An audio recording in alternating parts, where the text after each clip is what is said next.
The sky above Seoul burned red. Giant alien ships hung in the air like dark clouds, dropping fire on the city below.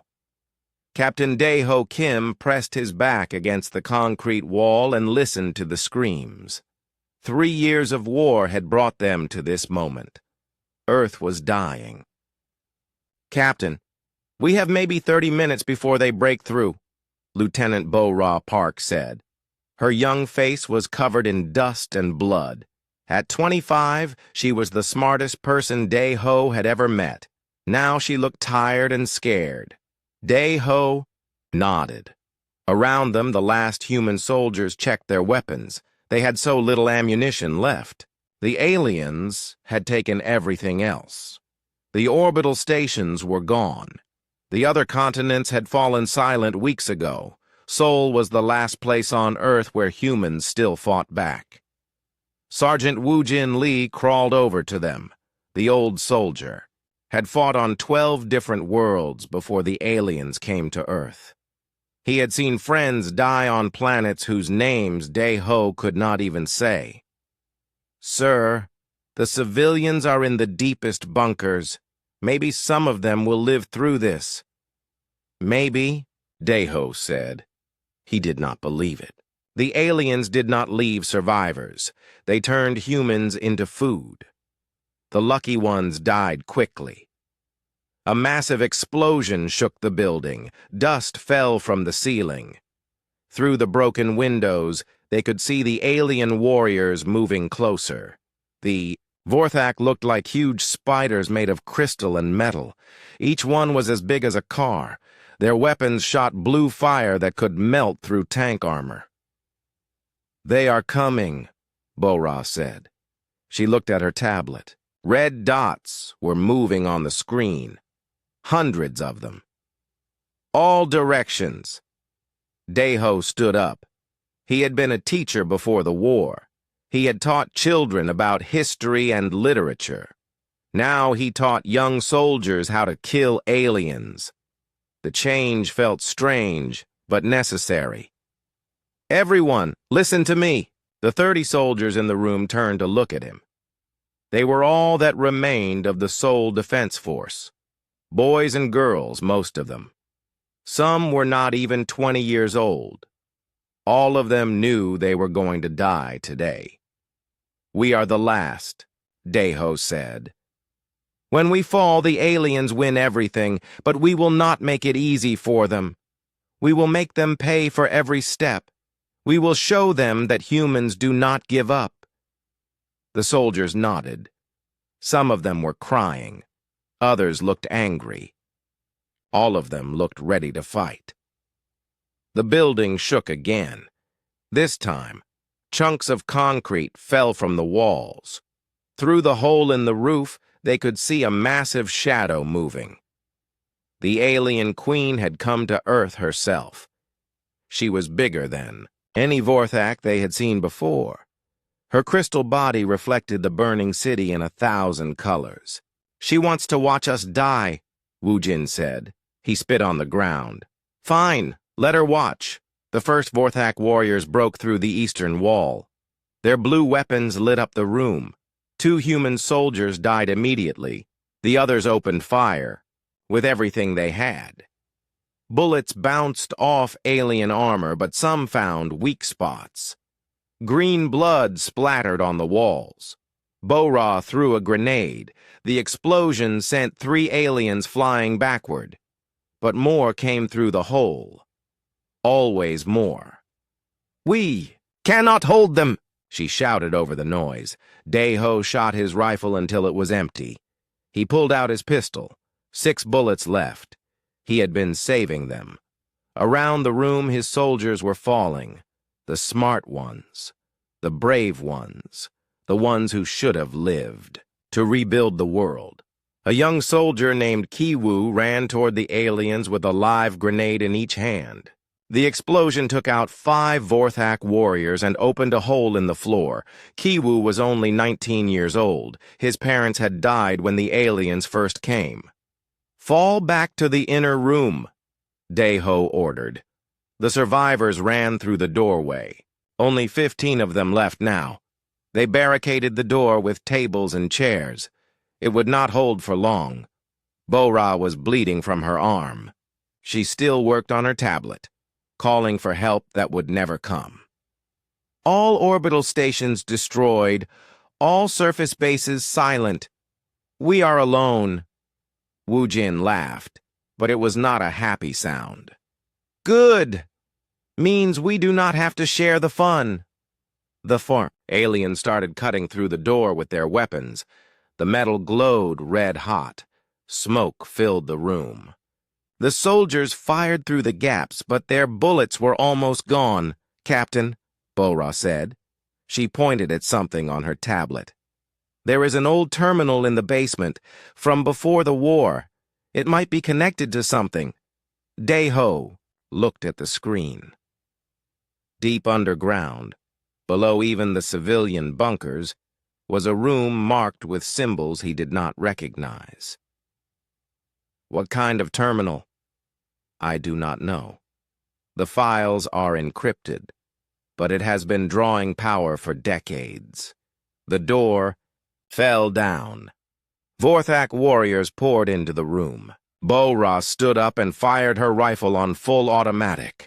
The weapon overheated and exploded in her hands.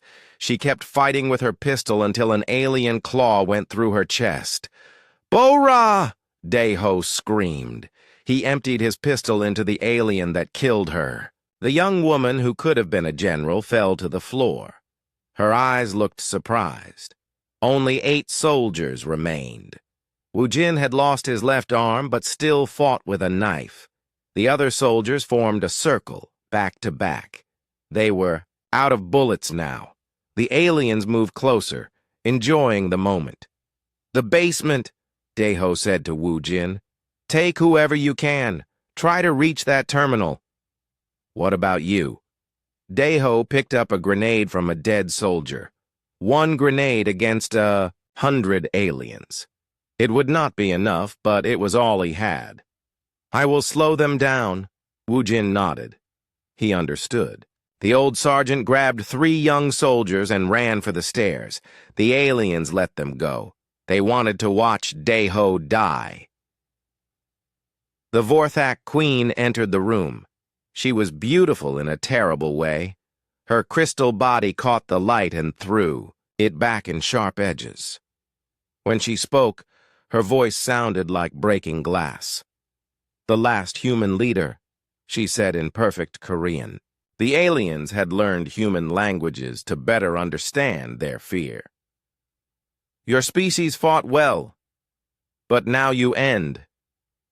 Dae-Ho pulled the pin from the grenade. We do not end. We adapt.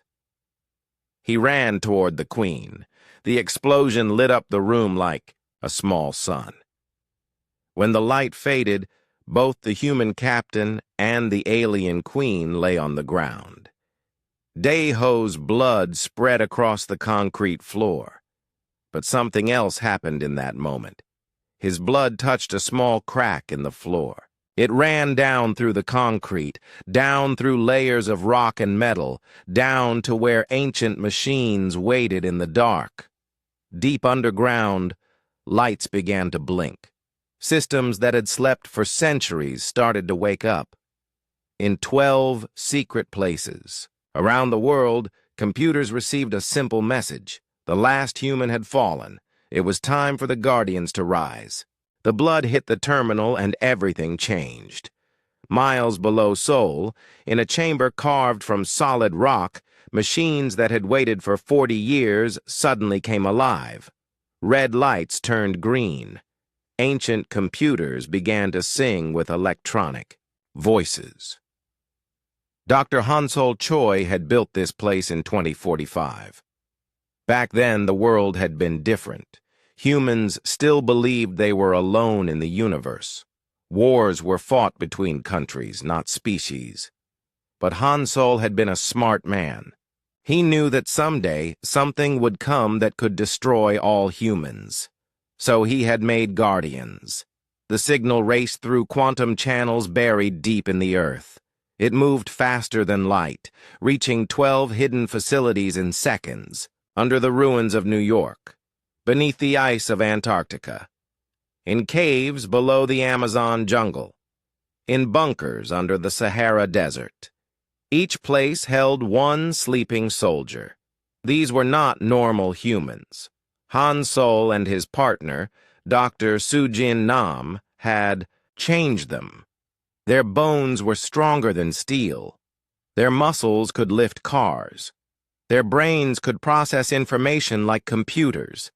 They could heal from wounds that would kill normal people. They could adapt to any environment, but the most important change was in their genes. If humanity ever faced extinction, they would wake up. They would remember their purpose. They would become what humans needed them to be. The first pod opened in what used to be Tokyo. Tai Min-yoon had been asleep for decades, but his body remembered everything. He was tall and lean, built like a weapon. His eyes opened and immediately began analyzing his surroundings. Temperature, air pressure, oxygen, levels threat assessment, all processed in 2 seconds. He sat up in the pod. His enhanced muscles moved without stiffness, despite years of sleep. Around him, the chamber hummed with activity. Screens showed the surface world. What he saw made his jaw tighten with anger. Earth was a farm. Humans were cattle. Cities had become feeding pens. The second pod opened in London. Yoon Ji-song woke up with a gasp. But unlike Tae-min, her first instinct was not to move. Instead, her mind reached out through networks she had not used in 40 years. Satellites, cameras, communication systems. She connected to all of them at once. Through 1,000 electronic eyes, she saw what had happened to the world. The alien ships in the sky, the crystal hives where cities used to be, the biofarms where humans were kept like animals. Her enhanced brain processed it all in minutes. She began to cry, not from sadness, but from rage. In the facility under the Alps, Dong-hyun Jang opened his eyes. He had been the team's spy, trained for infiltration and stealth. His body was smaller than Taemin's, but just as deadly. His fingers could crack safes. His feet could move without sound. His face could change to look like almost anyone. He read the data flowing across his pod's screens. 40 years of sleep. Humanity defeated. Earth conquered. His enhanced heart began to beat faster, but not from fear, from excitement. Finally, a mission worthy of his abilities. One by one, the others woke up. Ye-jin Kang, the strategist, whose mind could see patterns in chaos. Seok-jin, oh, the hunter, whose body was built for killing. Mi-young-shin, the engineer, who could make any machine do her will. Chang-min Ryu, whose brain could interface with any computer system. So-young-ha woke up in Antarctica. Her body had been modified to survive in any environment, space, deep, ocean, toxic atmospheres. She was humanity's answer to any world they might need to fight on. When she saw the ice above her facility had melted during her sleep, she smiled. Climate change was nothing compared to what was coming. Jin-woo Bei opened his eyes in the Amazon facility. Vines had grown over the entrance, hiding it completely. He was the team's heavy weapons specialist, built to carry equipment that would break normal humans. His arms could punch through tank armor. His legs could run for days without rest. In the Sahara bunker, Hai Wan-ko activated her targeting systems before she even sat up. She was the team's sniper, able to hit targets from impossible distances.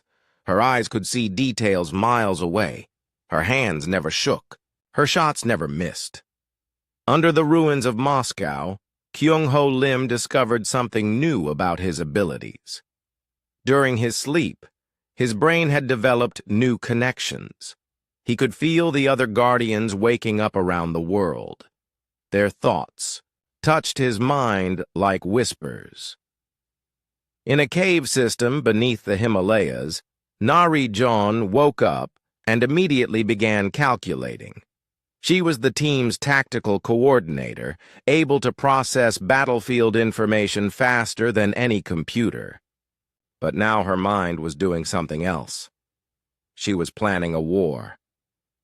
The last Guardian woke up in a facility hidden in the Pacific Ocean floor.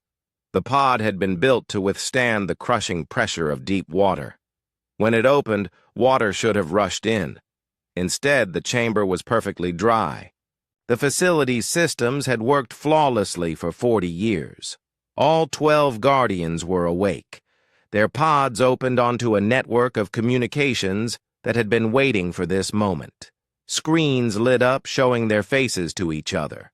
They had been friends once before the sleep. Now they were something more. "Report," Taemin said. He had been the mission leader before, and he took command naturally. "Surface analysis complete," Yoonji replied. Her voice was steady, but they could all hear the anger underneath. "Vorthak occupation force estimated at 50 million troops. Human population reduced by 97%. Survivors kept in biofarms for food production." 40 years, Yejin said quietly. "We slept for 40 years while they turned our world into hell." "The old rules are finished," Seokjin said. His voice was soft but dangerous. "This is not war anymore. This is extermination."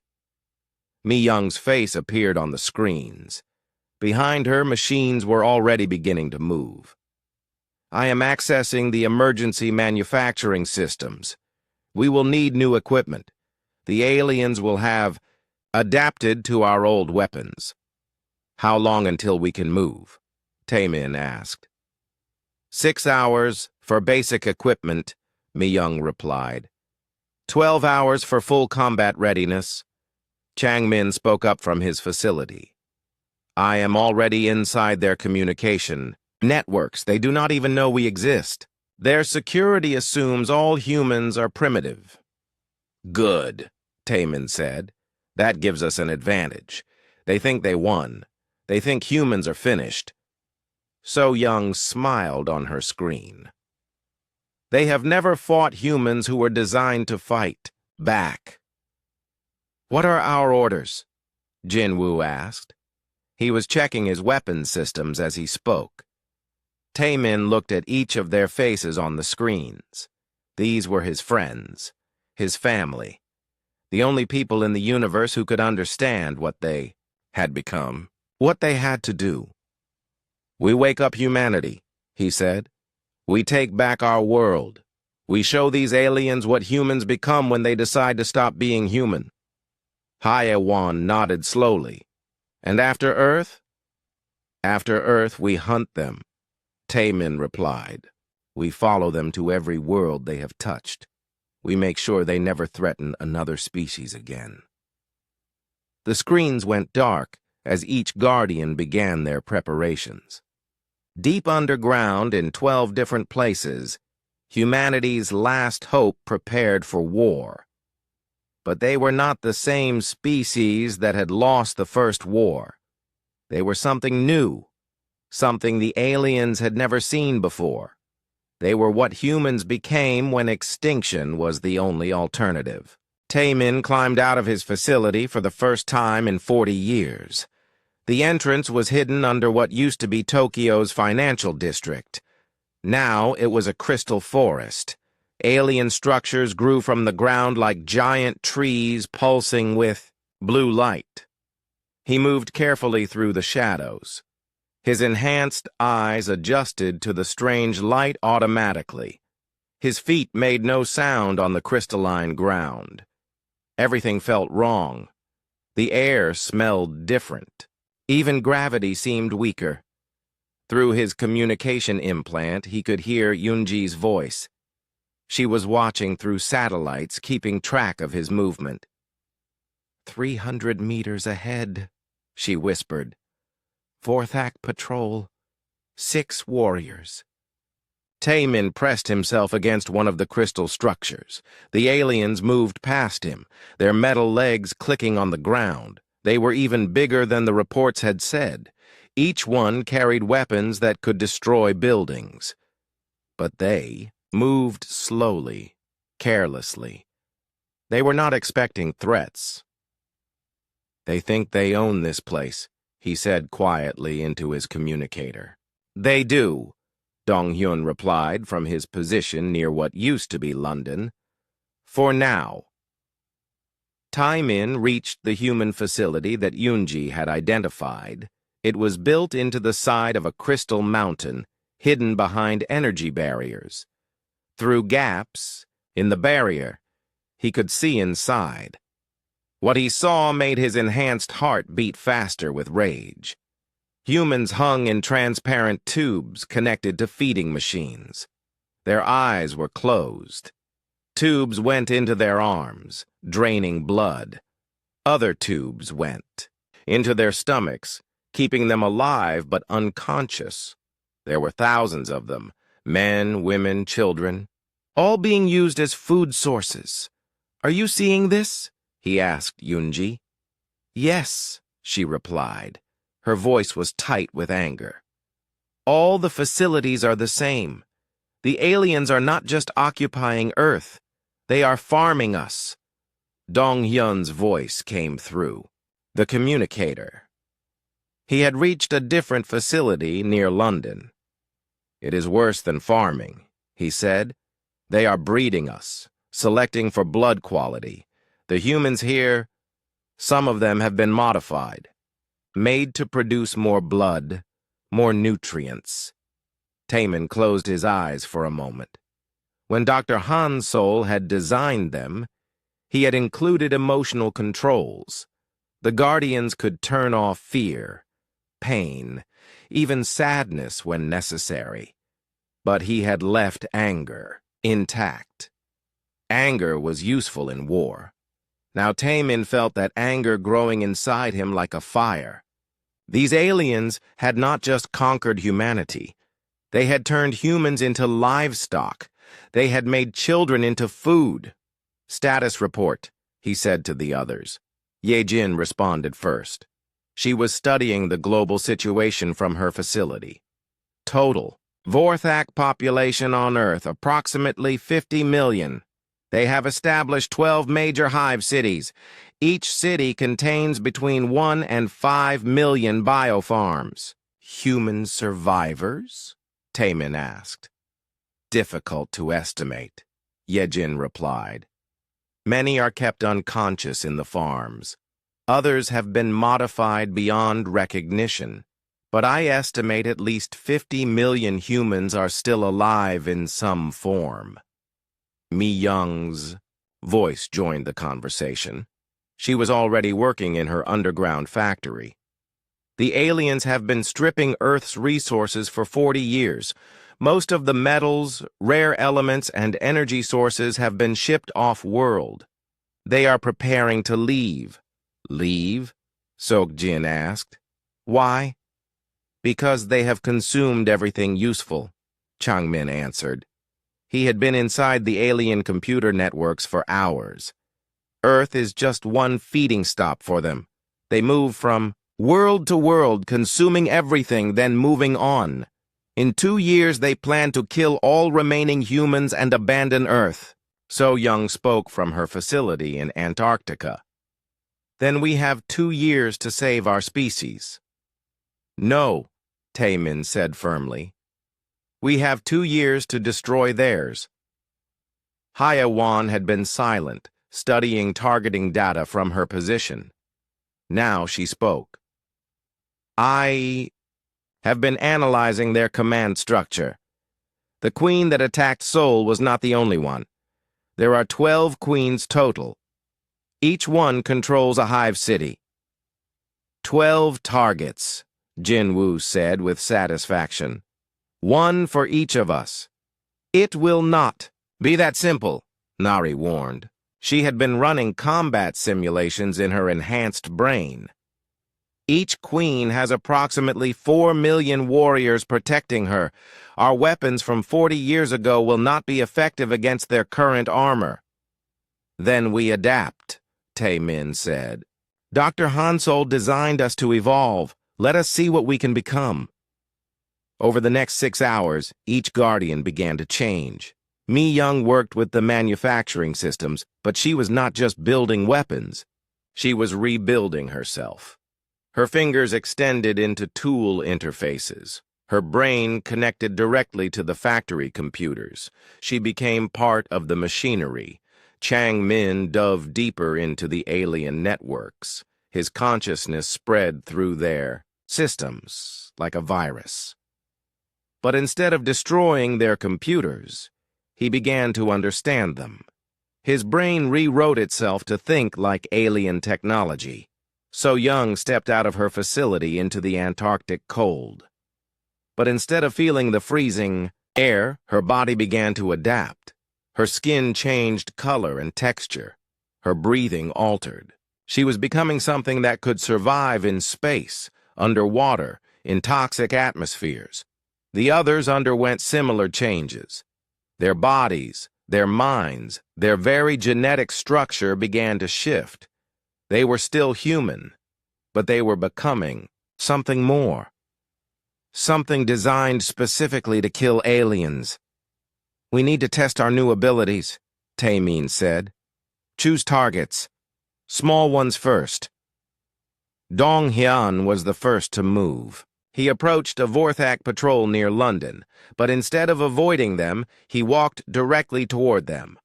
When they saw him, they raised their weapons.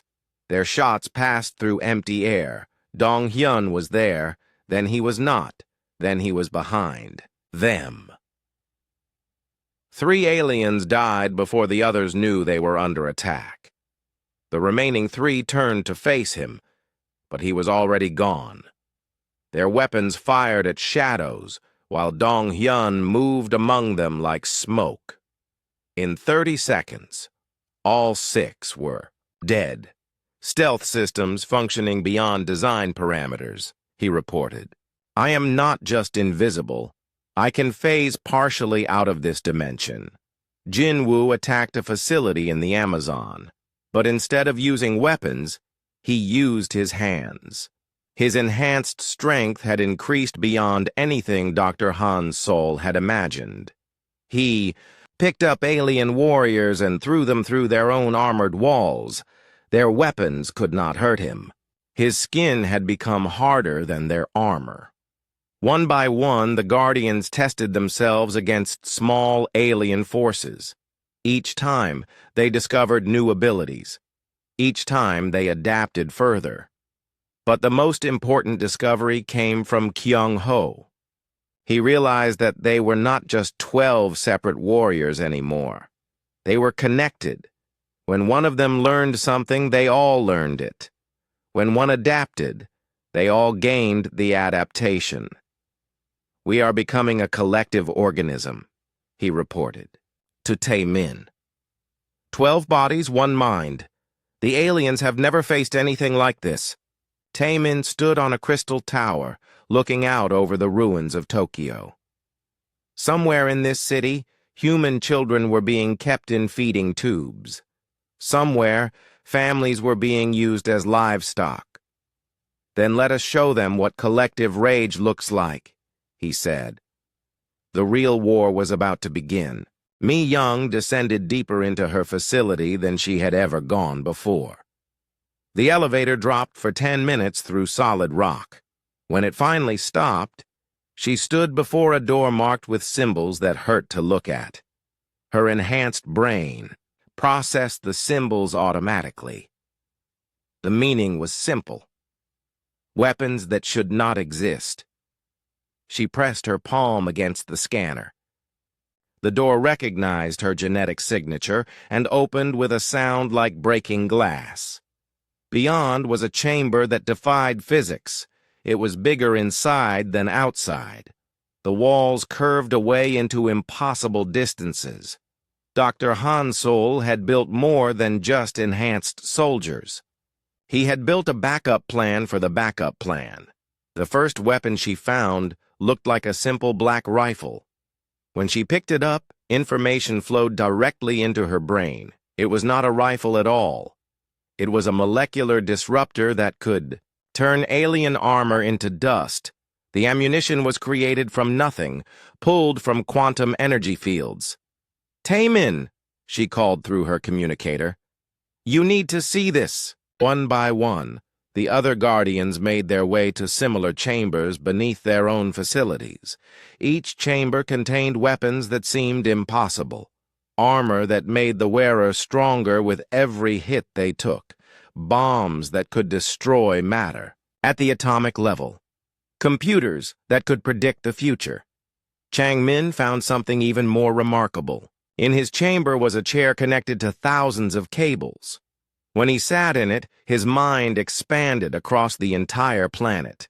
He could see through every camera, hear through every microphone, control every electronic device. He became the planet's nervous system. "This is incredible," he said. His voice now came from speakers all over the world. "I can control their ships, their weapons, their communication systems. From here I can turn their own technology against them." So Young discovered that her chamber contained more than weapons. It contained evolution chambers, machines that could rewrite her genetic code in real time. She could adapt to any environment, instantly become immune to any weapon, develop new abilities as needed. "I just became fireproof," she reported after stepping out of one machine, "and acid-resistant. And I think I can survive in vacuum now." Jinwoo found weapons designed for someone with his strength.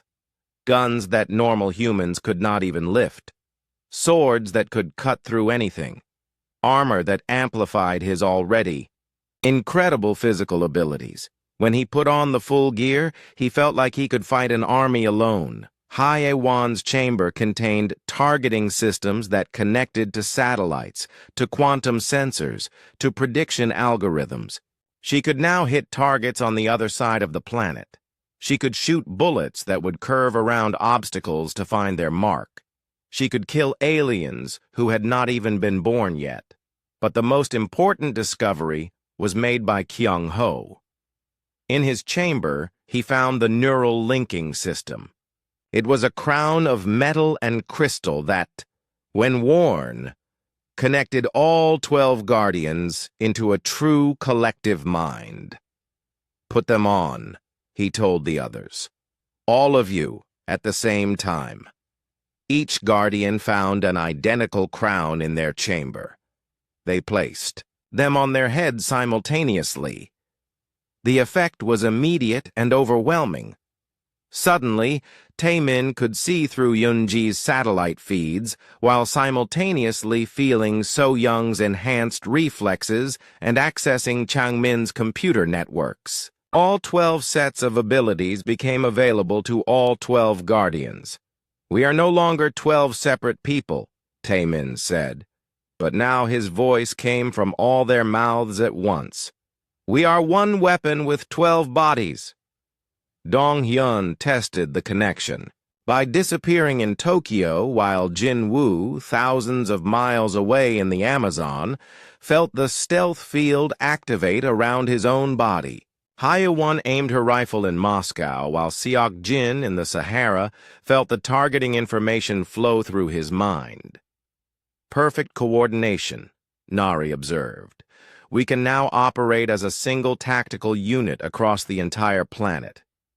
Yejin, studying the strategic implications, realized what Dr. Hansol had truly created. "We are not just soldiers anymore. We are a new form of life, a distributed intelligence designed for war." Yunji, connected to all of Earth's remaining technology, made the first real assessment of their capabilities. "With these weapons and this coordination, we can take back Earth. But it will require precise timing. The aliens outnumber us by millions." Then we do not fight millions, Taemin said through all their voices. We fight smart. The plan they developed was unlike anything in military history. 12 simultaneous attacks on 12 different targets, all coordinated down to the microsecond. Each Guardian would use abilities that complemented the others. They would share information instantly, adapt to changing situations as one mind. But first, they needed to test their new capabilities against real threats. Chang Min identified a small alien facility near Beijing. Only a few hundred warriors used for processing human prisoners. It would be perfect for a test run. I will take the lead, Taemin said. But as he spoke, he was already sharing tactical data with Jinwoo, who began moving through the Amazon, toward a support position. Hai Wan, in Moscow, started calculating firing solutions for targets in China. Dong-hyun began preparing stealth fields that would cover all of them. The attack began at exactly midnight, Earth time. Taemin appeared in the alien facility, but he was not alone. Through the neural link, he had access to all 12 sets of enhanced abilities. He moved with Dong-hyun's stealth, fought with Jinwoo's strength, aimed with Haiwan's precision.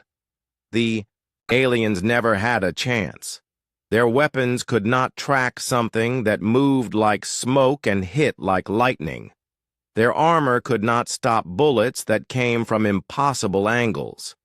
Their computer systems turned against them as Chang Min rewrote their code in real time. In 5 minutes, the facility was empty of aliens. The human prisoners were free. But more importantly, the Guardians had learned how to fight as one. Analysis complete, Nari said as data flowed through the neural link. Fighting efficiency increased by 400% over individual combat. We are ready for larger targets. Mi Young had been watching the test through her connection to the group mind. The weapon systems perform beyond expectations. I am beginning production of larger devices. City killers, planet shapers. What kind of planet shapers? Yejin asked. The kind that can give Earth back to humanity, Mi Young replied. The aliens have been changing our world for 40 years. It is time we changed it back. Seok Jin, who had been quiet during the test, finally spoke. The aliens have learned that humans can be dangerous. But they have never learned what humans become when they choose to stop being human completely. So Young emerged from another evolution chamber. Her body now glowed softly with internal energy. I can survive the vacuum of space for hours now. I can breathe underwater indefinitely. I can process radiation as food. I am becoming something that can fight anywhere, in any condition. We all are, Taemin said. Through the neural link, he could feel each Guardian changing, adapting, becoming more than they had been. Dr. Hansol did not just create super soldiers. He created a new species, one designed specifically to be apex predators. Kyung-ho shared a calculation through the link.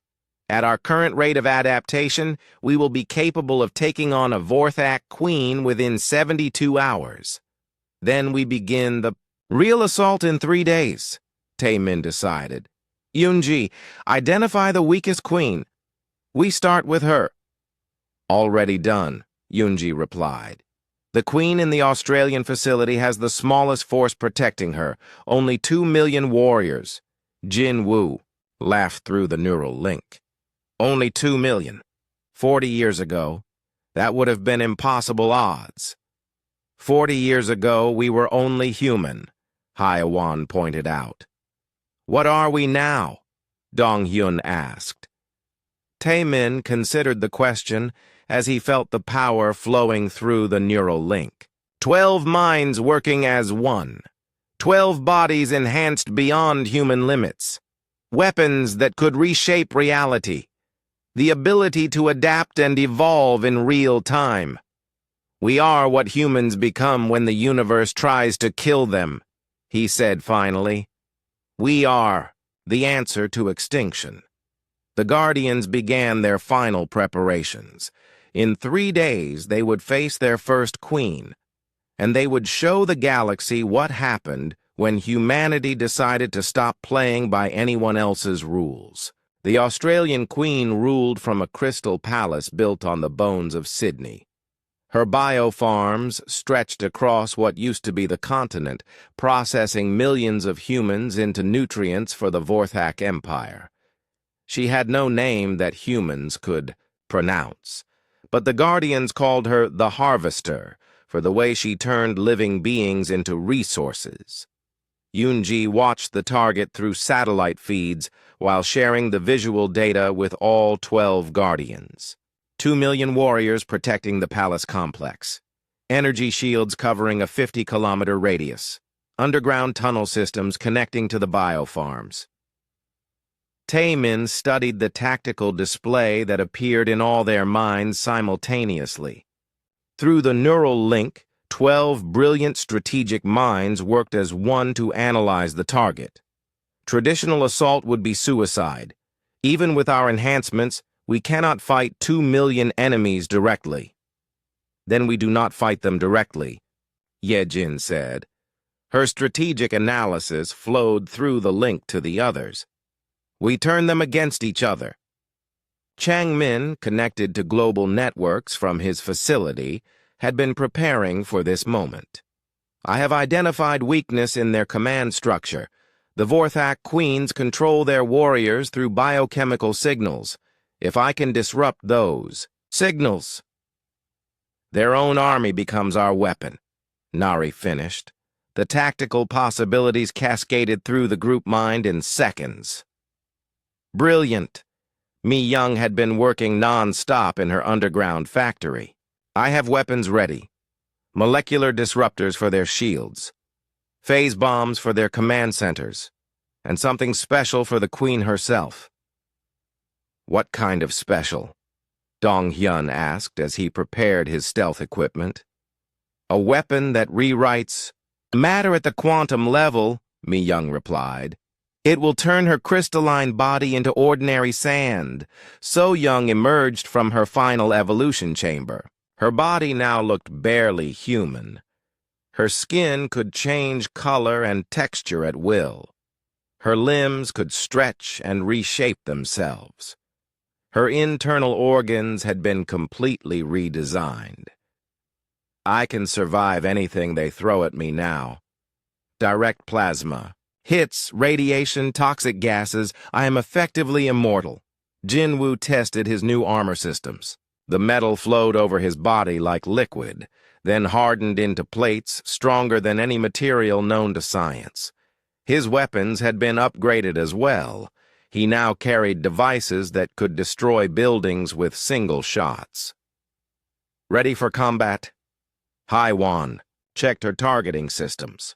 Through satellites and quantum sensors, she could see every enemy in the target zone. Her new rifle could fire projectiles that moved faster than light, curving through dimensions to hit targets that should be impossible to reach. All targets acquired. Seok-jin, status report, Taemin requested. The hunter had been silent, preparing for his role in the assault. I have identified the Queen's personal guard, 12 elite warriors, each one modified for close combat. They will be my responsibility. Kyung-ho monitored the neural link connecting all Guardians. The Crown technology had evolved during their preparations, becoming part of their biology. They were now permanently connected, one mind in 12 bodies. Link stability at 100%. We are ready.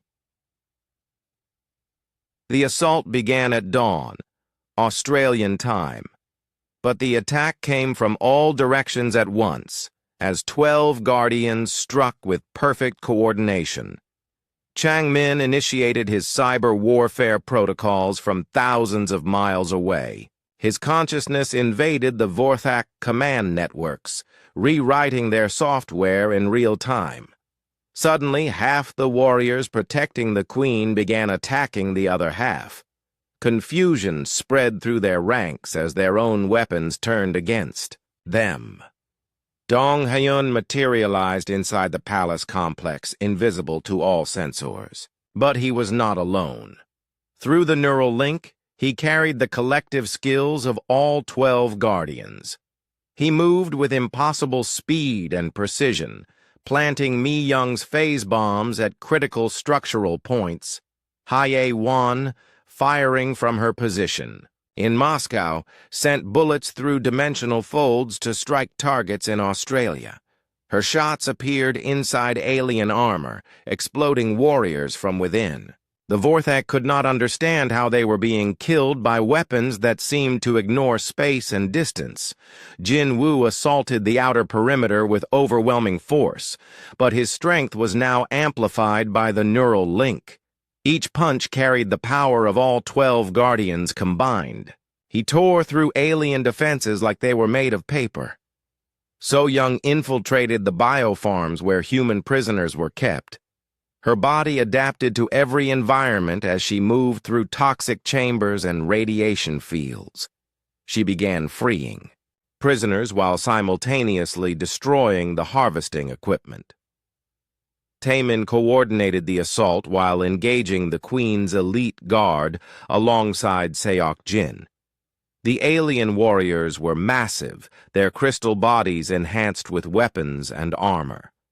But the two guardians fought with shared reflexes and combined abilities.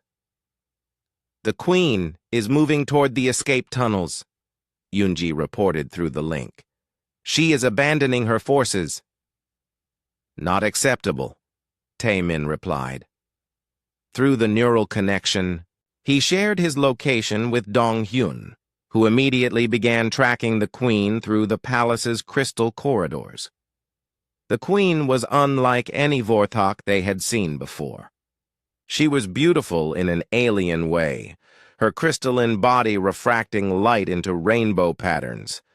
But she was also massive, standing nearly 30 feet tall. Her voice, when she spoke, could shatter stone.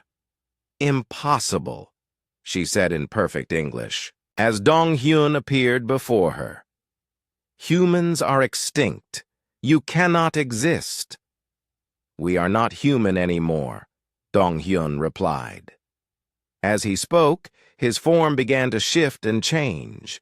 The stealth technology had evolved beyond simple invisibility. He was becoming something that existed partially outside normal space-time. "We are what humans become when you try to kill them all." The Queen attacked with plasma weapons that could melt through mountain stone. But Dong Hyun was not entirely in the same dimension anymore. The weapons passed through him harmlessly, while he struck back with molecular disruptors. Through the neural link, all 12 guardians shared the combat data. They learned how to fight queens, how to predict their movements, how to exploit their weaknesses. When one guardian gained experience, they all gained it instantly. Mi Young's phase bombs detonated throughout the palace complex. The explosions existed in multiple dimensions simultaneously, tearing apart alien technology that had been thought indestructible. The Queen's energy shields collapsed as their generators were destroyed from within. Changmin's cyber attack reached its peak as he gained complete control of the Vorthak communication networks. Through their own systems, he sent a message to every alien on Earth: "Humans have returned. Prepare to die." The Queen realized she was surrounded. Her elite guard was dead. Her warriors were fighting each other. Her palace was collapsing around her. For the first time in her species' history, a Vorthak queen felt fear. "What do you want?" she asked as the 12 guardians surrounded her. Taemin answered for all of them, his voice carrying the combined will of the group mind. "We want our world back. We want our people free. We want your species to remember what happens when you threaten humanity." "You cannot defeat us all," the Queen said.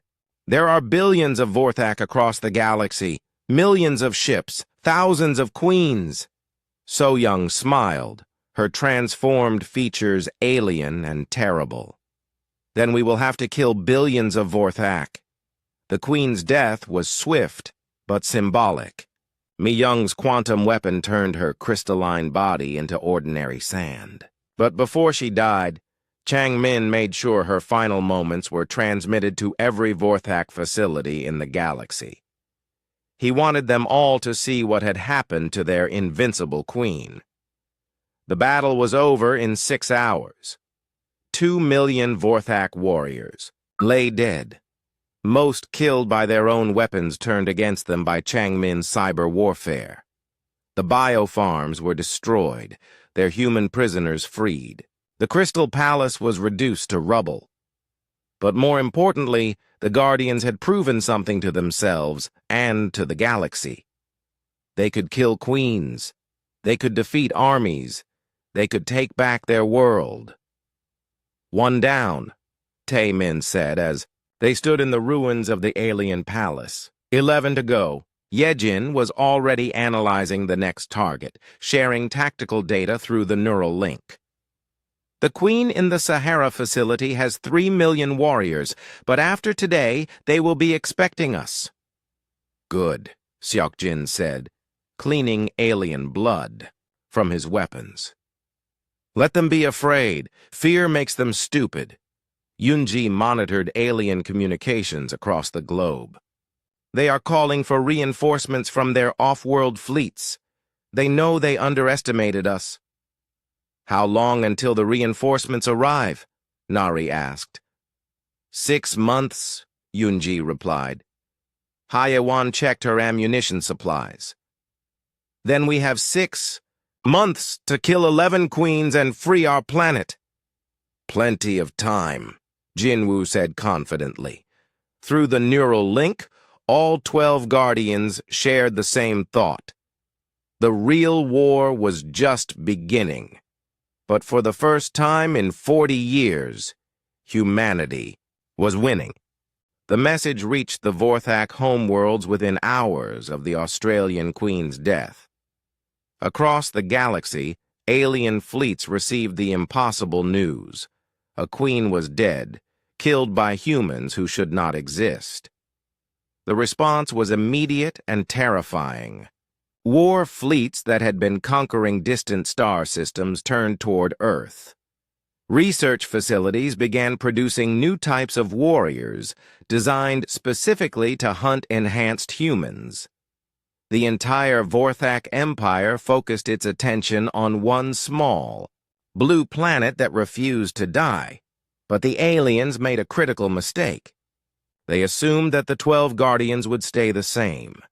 They did not understand that humans were a species that evolved through conflict. Kyung-ho was the first to notice the changes. 3 days after the Australian assault, he woke up in his facility and realized that his brain had grown new neural pathways overnight. The neural link connecting the Guardians had evolved into something deeper, more complex. "I can feel them coming," he said through the link. His consciousness stretched outward, touching the edges of space around Earth. Ships, hundreds of them. But they are bringing something else, new warriors, designed to kill us. Nari analyzed. The tactical data flowing through Kyung-ho's enhanced senses. "Hunter-killers," she identified. Vorthak warriors specifically evolved to track and eliminate enhanced humans. They can follow our genetic signatures across continents. "Then we evolve faster than they can adapt," Tae Min decided. "Mi Young, what modifications are possible?" Mi Young had been working with the evolution chambers since the Australian victory. The machines had learned from the Guardians' combat data, developing new enhancement possibilities. "Radical genetic restructuring. We can become immune to their tracking methods, but the changes will be significant." "How significant?" So Young asked. She had already undergone extensive modifications and barely looked human anymore.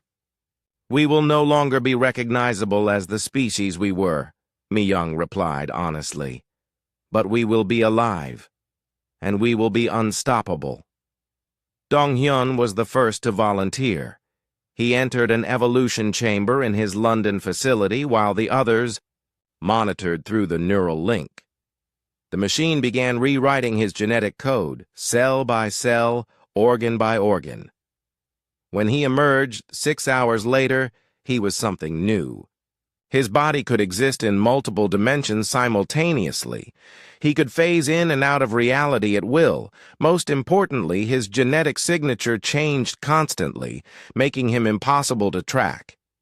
"I feel different," he said. His voice now came from several directions at once, as parts of him existed in parallel dimensions. "But I am still me. Still human in the ways that matter." One by one, the other Guardians underwent similar transformations. Chang-min merged more completely with computer systems, his consciousness becoming a living network that spanned the globe. Hye-Wan's eyes were replaced with quantum targeting systems that could see across dimensions. Jin-Woo's transformation was the most dramatic. His body became a living weapon, able to reshape itself into any tool needed for combat. His bones became denser than neutron star material. His muscles could generate force measured in megatons. But the most important evolution happened to their shared consciousness. The neural link grew beyond simple communication into something unprecedented in galactic history. They became a true collective intelligence while retaining their individual personalities. "We are no longer 12 people sharing thoughts," Taemin observed after his own transformation. "We are one mind experiencing 12 different perspectives simultaneously." The first test of their new abilities came sooner than expected. Vorthak reinforcements arrived in Earth's solar system, carrying the new hunter-killer warriors. The aliens dropped them directly onto Earth's surface, bypassing orbital defenses. Kyung-ho tracked the first hunter-killer team as they landed near his facility in the Himalayas. 6 targets. Enhanced for tracking enhanced humans, moving toward my position with perfect accuracy. "Let them come," Nari said. Through the collective consciousness, she was already calculating tactical responses. "We need to test our new capabilities against their adaptations." The hunter-killers were unlike any Vorthak the Guardians had seen before. They were smaller, faster, and designed specifically for hunting. Their armor could adapt to any weapon. Their senses could track genetic signatures across continents. Their weapons could disrupt enhanced human abilities. When they reached Kyung-ho's position, they found only empty tunnels. The Guardian had evolved beyond their tracking capabilities. He existed in multiple locations simultaneously, his consciousness spread across several dimensions. The hunter-killers split up to search for him, which was exactly what he wanted. Fighting 6 together would have been difficult. Fighting 6 separately was simple.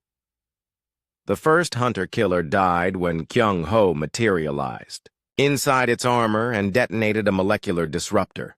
The explosion occurred in 4 dimensions simultaneously, ensuring complete destruction.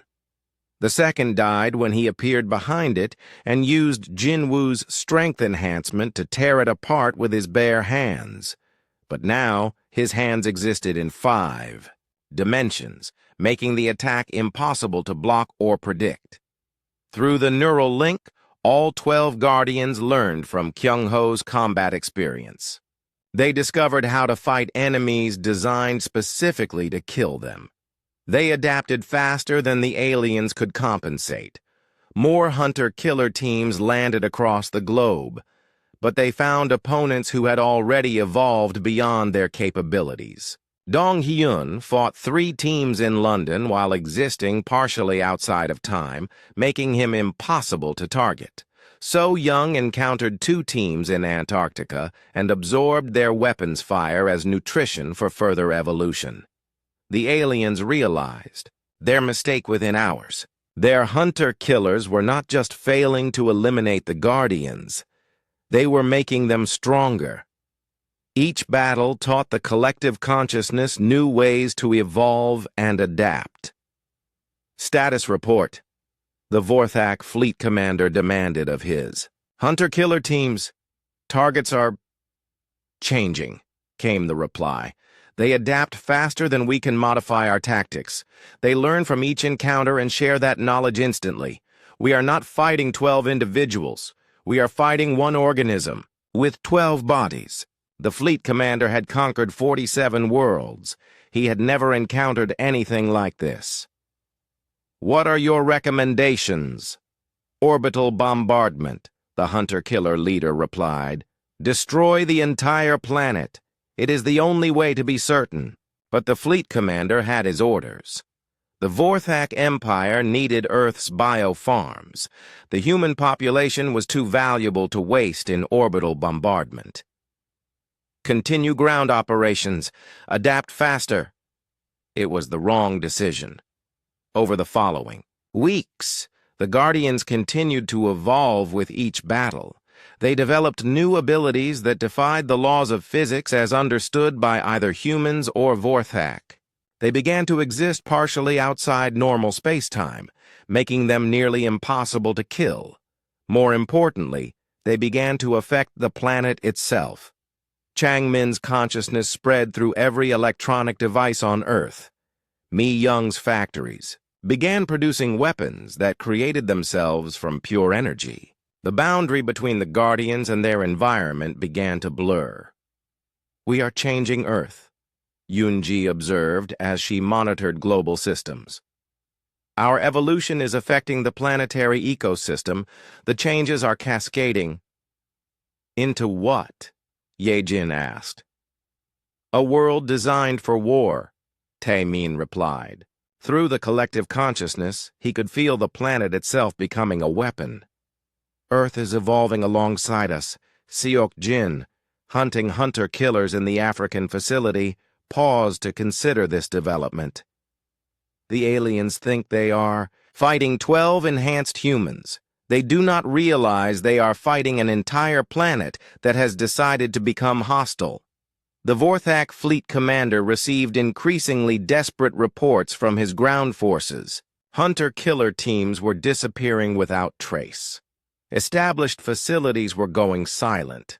Most disturbing of all, the planet's technology was turning against them. Sir, his communications officer reported, we are receiving a transmission. From Earth, it appears to be coming from the planet itself. Put it through, the commander ordered. Changmin's voice filled the command ship, but it was accompanied by the voices of all 12 Guardians speaking in perfect unison. This is Earth, they said. You have made a mistake. You thought you were conquering a planet. You were actually teaching it how to fight back.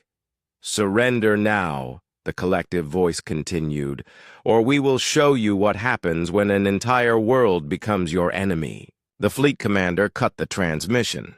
He had a choice to make. He could retreat and report to his superiors that Earth had become something unprecedented in galactic history, or he could continue the fight and risk losing his entire fleet. His pride made the decision for him. All ships, prepare for full planetary assault. We will burn that world to ash. Through the neural link, the Guardians shared a moment of satisfaction. The aliens were about to discover what 12 evolved humans could do when they stopped holding back. They chose war, Taemin observed. So be it. Earth itself began to prepare for the final battle. The Vorthak fleet began its bombardment at dawn Earth time. 300 ships opened fire simultaneously, their weapons designed to crack continents and boil oceans. Energy beams that could destroy moons struck Earth's surface with the force of falling stars. But Earth was no longer the same planet the aliens had conquered 40 years ago. Changmin had merged completely with the planet's technology grid.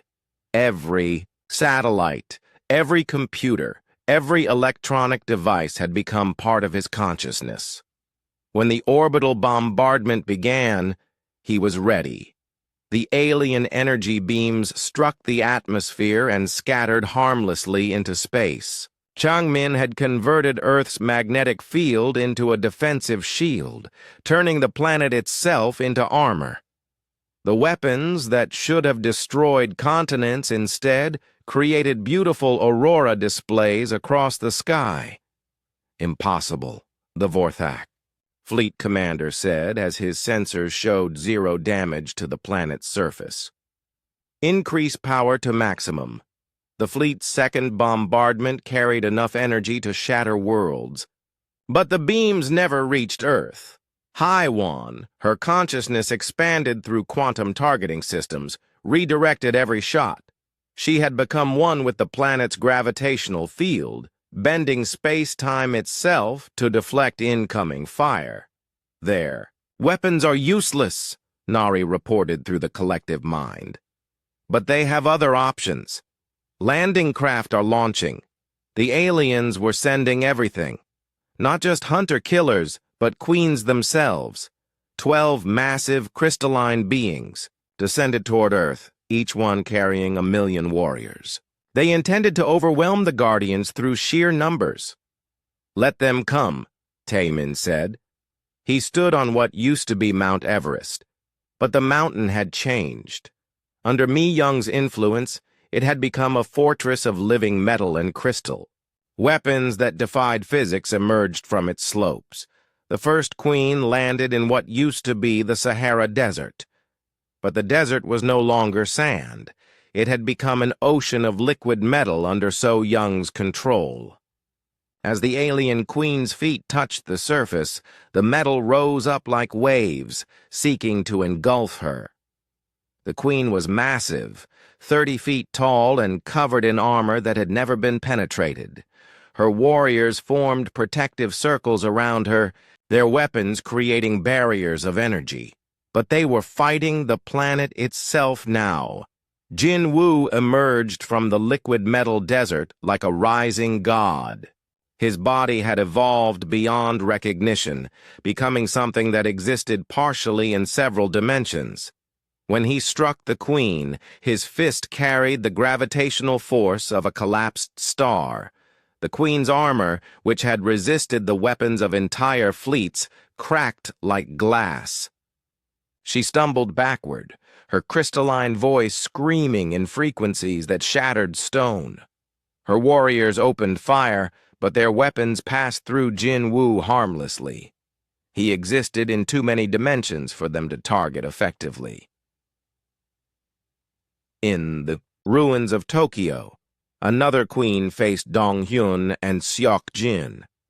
But they were no longer separate beings. Through the neural link, they had become aspects of a single consciousness. They attacked from angles that should not exist, appearing inside the queen's defenses, striking from multiple dimensions simultaneously. The queen tried to adapt, her body shifting and changing to meet new threats. But the Guardians adapted faster. Each time she developed a defense, they had already evolved a counterattack. Kyung-ho monitored the global battle through his expanded awareness. 7 queens down, he reported. 5 remaining.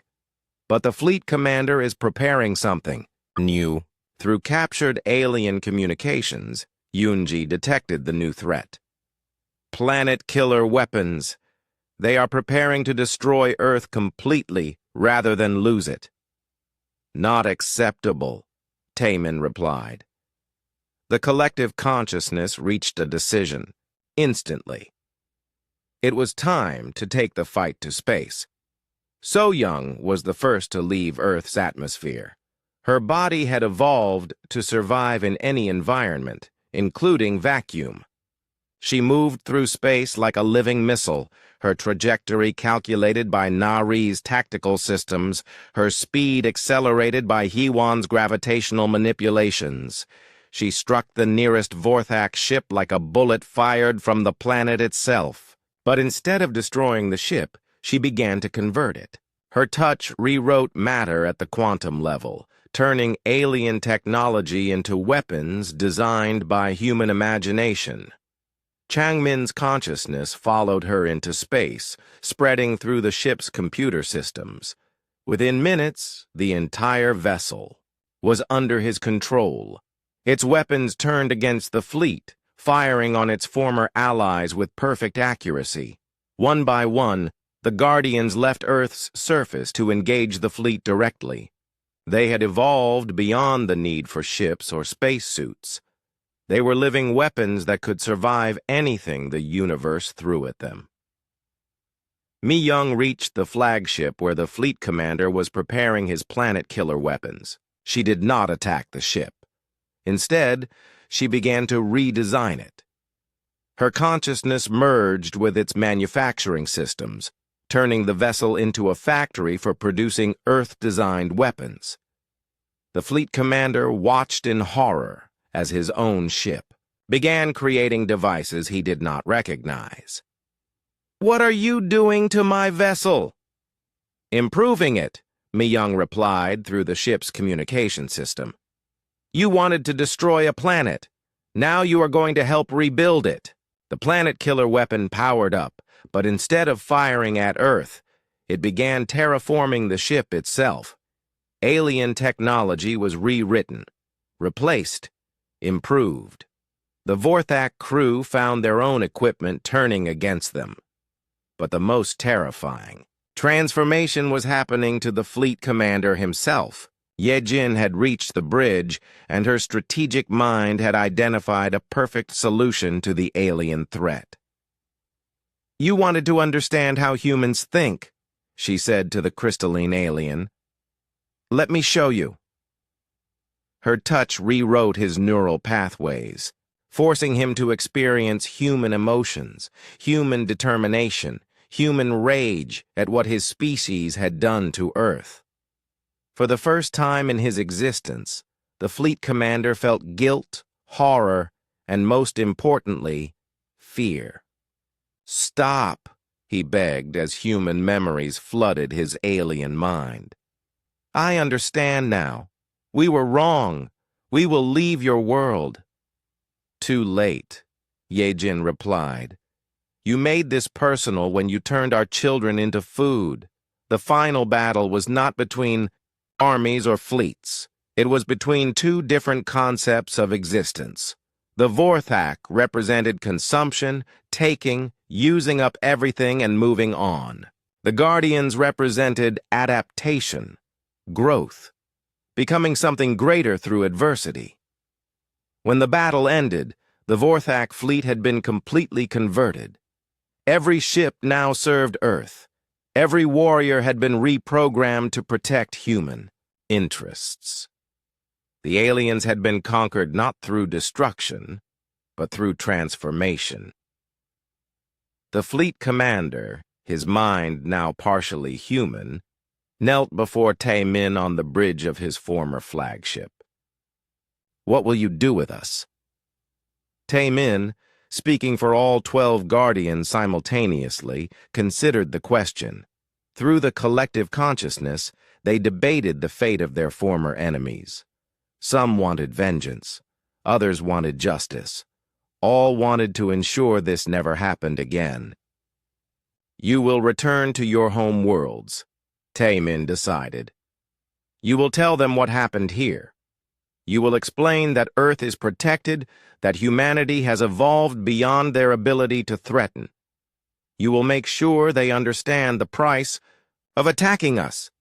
"And if they do not listen?" the fleet commander asked. Seok-jin smiled, his transformed features alien and terrible. "Then we will visit them personally, and we will show them what humans become when they are forced to stop being merciful."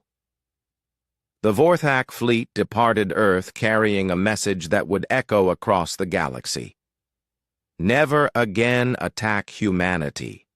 They have made themselves into something that can reach you anywhere, become anything necessary to destroy you, adapt to overcome any threat you can imagine. Earth had won, but the Guardians knew this was only the beginning. There were other alien empires out there, other threats to humanity, other worlds that needed to learn the lesson Earth had taught. What now? Kyung-ho asked as they watched the alien fleet disappear into hyperspace. Taemin stood on the bridge of what had been the enemy flagship, now converted into humanity's first interstellar warship. Through the neural link, he could feel the collective will of all 12 Guardians. "Now we go hunting," he said. "There are other worlds where humans are kept as slaves. Other empires that think we are weak. It is time they learned what humanity really is." The age of human expansion was about to begin, and the Guardians would lead the way, carrying the lesson Earth had learned. Never again would humanity be helpless. Never again would they be prey. They had become the hunters now.